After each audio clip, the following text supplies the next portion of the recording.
friends, welcome to shameeskitchen. എല്ലാവർക്കും സുഖാണല്ലോ.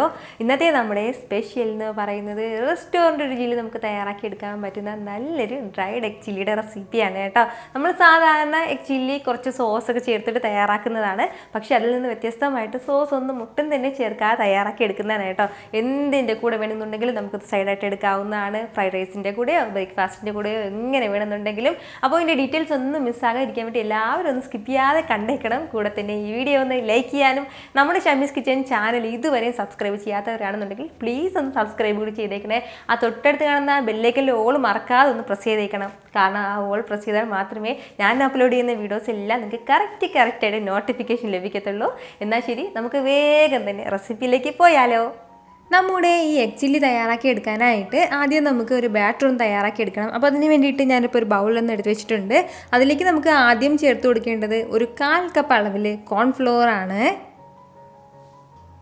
കൂടെ തന്നെ പിന്നെ ഇനി നമുക്കിതിലേക്ക് വേണ്ടത് മൈദാമാവാണ്. ഒരു 1/4 കപ്പ് അളവിൽ മൈദാമാവും കൂടി നമുക്കിതിലേക്കൊന്ന് ചേർത്ത് കൊടുക്കാം.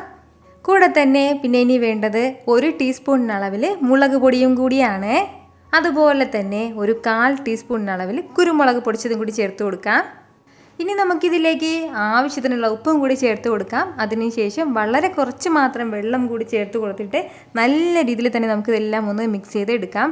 അതായത് ഒരുപാട് ലൂസായി പോകരുത്, നല്ലതുപോലെ കട്ടിയായിട്ടുണ്ടാവണം നമ്മുടെ ഈ ബാറ്റർ. കട്ടയൊന്നും ഇല്ലാതെ തന്നെ ഈ ഒരു രീതിക്ക് നല്ല കട്ടിയായിട്ട് നമ്മുടെ ഈ മാവെല്ലാം ഒന്ന് മിക്സ് ചെയ്ത് എടുത്തിട്ടുണ്ട്. അപ്പോൾ പ്രത്യേകം ശ്രദ്ധിക്കേണ്ടത് ഒരുപാട് ലൂസായി പോകരുത്, അതുപോലെ തന്നെ ഒരുപാട് കട്ടിയായിട്ട് ആവേണ്ട ആവശ്യമില്ല. മാവെല്ലാം ഒന്ന് റെഡിയാക്കി കഴിഞ്ഞാൽ പിന്നെ ഇനി നമുക്കിതിലേക്ക് വേണ്ടതാണ് ഇതുപോലെ ഒരു 3 മുട്ട ഞാനിപ്പോൾ ഒന്ന് വേവിച്ചെടുത്തിട്ടുണ്ട്. എന്നിട്ട് ഓരോ മുട്ടയും 8 പീസാക്കിയിട്ടൊന്ന് കട്ട് ചെയ്ത് വെച്ചിരിക്കുന്നതാണ് കേട്ടോ. അപ്പോൾ 4 പീസല്ല, 8 പീസാക്കിയിട്ടൊന്ന് കട്ട് ചെയ്ത് വെച്ചിരിക്കുന്നതാണ്. ഈ ഓരോ പീസ് നമ്മുടെ ഈ മാവിലേക്ക് ഒന്ന് ഡിപ്പ് ചെയ്തിട്ട് എണ്ണയിലേക്ക് ഇട്ട് നല്ലതുപോലെ ഒന്ന് പൊരിച്ചെടുക്കാം. എണ്ണ നന്നായിട്ടൊന്ന് ചൂടായിട്ടുണ്ടാവണം. അതിനുശേഷം വേണം നമ്മളിത് ഓരോന്നായിട്ട് നമ്മുടെ ഈ മാവിലേക്ക് ഒന്ന് ഡിപ്പ് ചെയ്തിട്ട് എണ്ണയിലേക്ക് ചേർത്ത് കൊടുക്കാനായിട്ട്. ഫ്ലെയിം എല്ലാ സമയത്തും ഒന്ന് മീഡിയത്തിൽ തന്നെ വെച്ചിരുന്നാൽ മതിയാവും. വളരെ പെട്ടെന്ന് നമുക്കിതൊന്ന് ഫ്രൈ ചെയ്തെടുക്കാൻ പറ്റുന്നതാണ്.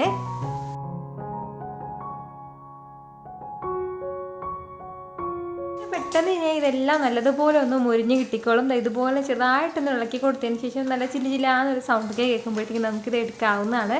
നല്ലതുപോലെ ഇതൊന്ന് ക്രിസ്പി ആയിട്ടുണ്ട്. ഒരുപാട് കളറൊന്നും മാറണം എന്നുള്ള ആവശ്യമില്ല.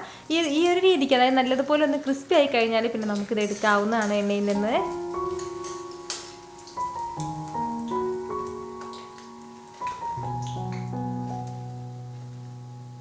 ഇനി നമുക്ക് വേണ്ട എന്താണെന്ന് വെച്ചാൽ വീണ്ടും ഒരു കടായി ഒന്ന് അടുപ്പത്തേക്ക് വെച്ചിട്ട് അതൊന്ന് ചൂടായി വരുമ്പോഴത്തേക്കും അതിലേക്ക് ഒരു 2 ടേബിൾ സ്പൂൺ അളവിൽ എണ്ണ ചേർത്ത് കൊടുക്കാം. നമ്മൾ നേരത്തെ മുട്ട ഫ്രൈ ചെയ്തെടുത്ത ആ ഒരു എണ്ണ തന്നെ മതിയാവും.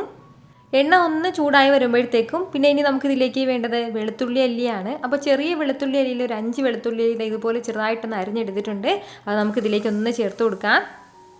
കൂടെ തന്നെ പിന്നെ ഇനി നമുക്കിതിലേക്ക് വേണ്ടതാണ് ഒരു ചെറിയൊരു പീസ് അളവിൽ ഇഞ്ചി ഒന്ന് ചെറുതായിട്ടൊന്ന് അരിഞ്ഞെടുത്തിട്ടുണ്ട്. അതും കൂടി ഇത് രണ്ടിനോടൊപ്പം തന്നെ മീഡിയം സൈസിൽ ഒരു 2 സവാള ചെറുതായിട്ടൊന്ന് അരിഞ്ഞെടുത്തിട്ടുണ്ട്. അതും കൂടി ചേർത്ത് കൊടുക്കാം. ചെറിയ രീതിയിൽ വേണം ഒന്ന് അരിഞ്ഞെടുക്കാനായിട്ട്. ഇനി നമുക്ക് വേണ്ട എന്താണെന്ന് വെച്ചാൽ ഇത് നല്ല രീതിയിൽ തന്നെ ഒന്ന് വഴറ്റി കൊടുക്കാം. ഫ്ലെയിം ഒന്ന് മീഡിയത്തിൽ വെച്ച് കൊടുത്തിട്ട് നമ്മുടെ ഈ സവാളയുടെ കളറൊക്കെ ഒന്ന് ലൈറ്റായിട്ടൊന്ന് മാറി തുടങ്ങണം. ആ ഒരു രീതി വരെയും ഒന്ന് വഴറ്റിയെടുക്കേണ്ടതായിട്ടുണ്ട്. സവാളയൊക്കെ നന്നായിട്ടൊന്ന് വഴണ്ട് കിട്ടിയാൽ മാത്രമേ ആ ഒരു കറക്റ്റ് ടേസ്റ്റ് നമ്മുടെ ഈ എഗ് ചില്ലിക്ക് കിട്ടുള്ളൂ കേട്ടോ. അപ്പോൾ അതൊന്ന് പ്രത്യേകം ശ്രദ്ധിച്ചേക്കണം. കളറൊക്കെ നന്നായിട്ട് മാറി വരട്ടെ.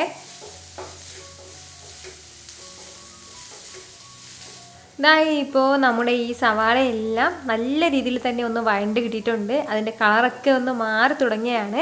അപ്പോൾ ഈ ഒരു സമയമാകുമ്പോഴത്തേക്കും ഇതിലേക്ക് നമുക്ക് മസാലകൾ ചേർത്ത് കൊടുക്കാം. 1 ടീസ്പൂൺ നിറയെ മുളക് പൊടി ചേർക്കുകയാണ്. കൂടെ തന്നെ അതുപോലെ 1 ടീസ്പൂൺ നിറയെ കുരുമുളക് പൊടിച്ചതും കൂടി. എഗ് ചില്ലി അതിൻ്റെ പേരിൽ തന്നെ കുറച്ച് എരിവ് നമുക്ക് അധികമായിട്ട് ആവശ്യമായിട്ടുണ്ട്. കൂടെ തന്നെ ഒരു 1/4 ടീസ്പൂൺ അളവിൽ ഗരം മസാല പൊടിച്ചതും കൂടി. ഇത് ഇത്രയും ചേർത്ത് കൊടുത്തിട്ട് നല്ല രീതിയിൽ തന്നെ നമുക്കിതെല്ലാം ഒന്ന് വഴറ്റിയെടുക്കാവുന്നതാണ്. അപ്പോൾ നമ്മൾ ഇതിപ്പോൾ വന്നിട്ട് സോസ് ഒന്നും ചേർക്കാതെ തയ്യാറാക്കി എടുക്കുന്ന എഗ് ചില്ലിയാണ്. അപ്പോൾ നമുക്ക് ഈ ഒരു സമയത്ത് സോസ് എന്തെങ്കിലും ആഡ് ചെയ്യണം എന്നുണ്ടെങ്കിൽ 1 ടേബിൾ സ്പൂൺ അളവിൽ ടൊമാറ്റോ സോസ് ചേർത്ത് കൊടുക്കാം. 1 ടീസ്പൂൺ അളവിൽ കൂടെ തന്നെ സോയ സോസും കൂടി ചേർക്കാവുന്നതാണ്. പക്ഷേ ഈ സോസ് ഒന്നും ചേർക്കാതെ നമ്മൾ തയ്യാറാക്കി എടുക്കുന്ന എഗ് ചില്ലിയാണ് കേട്ടോ. അപ്പോൾ അതിൻ്റെ ടേസ്റ്റ് വേറെ തന്നെയാണ്. അപ്പോൾ നിങ്ങൾക്ക് ആ ഒരു ടേസ്റ്റ് ഇഷ്ടമാണെന്നുണ്ടെങ്കിൽ ഈ ഒരു സമയം നമുക്കിതിലേക്ക് ചേർക്കാവുന്നതാണ്. ഇതുപോലെ നന്നായിട്ടെല്ലാം ഒന്ന് വഴറ്റിയെടുത്തിട്ടുണ്ട്. ആ മസാലയുടെയൊക്കെ ആ ഒരു പച്ചമണമൊക്കെ ഒന്ന് മാറി കഴിഞ്ഞിട്ടുണ്ട്. ഈ ഒരു സമയം നമുക്കിതിലേക്ക് തക്കാളി ചേർത്ത് കൊടുക്കാം. മീഡിയം സൈസ് തക്കാളിയിൽ 1 തക്കാളി ഞാനിപ്പോൾ എടുത്തിട്ടുണ്ട്, അത് ചേർക്കുകയാണ്. തക്കാളി ചേർത്ത് കൊടുത്ത ശേഷം നല്ല രീതിയിൽ തന്നെ എല്ലാം ഒന്ന് വഴറ്റി കൊടുക്കാം.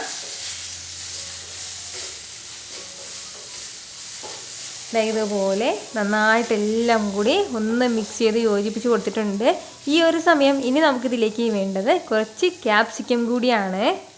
മീഡിയം സൈസ് ക്യാപ്സിക്കത്തിൽ 1 ക്യാപ്സിക്കം ഞാനിപ്പോൾ എടുത്തിട്ടുണ്ട്. അതിൻ്റെ ആ വിത്തെല്ലാം മാറ്റിയതിന് ശേഷം അത് ഇതുപോലെ അത്യാവശ്യം ഒന്ന് വലിയ പീസാക്കിയിട്ട് ഒന്ന് അരിഞ്ഞിട്ട് അതുകൂടി ചേർക്കാം. അതിനുശേഷം നല്ല രീതിയിൽ എല്ലാം കൂടി ഒന്ന് യോജിപ്പിച്ച് കൊടുക്കുകയാണ്. ഇതുപോലെ നന്നായിട്ടൊന്ന് യോജിപ്പിച്ച് കൊടുക്കാം. നമ്മൾ ഇതുവരെ ഇതിലേക്ക് ആവശ്യമായിട്ടുള്ള ഉപ്പ് ചേർത്തിട്ടില്ലായിരുന്നു. അപ്പോൾ ആവശ്യത്തിനുള്ള ഒരല്പം ഉപ്പും കൂടി ചേർക്കുകയാണ്.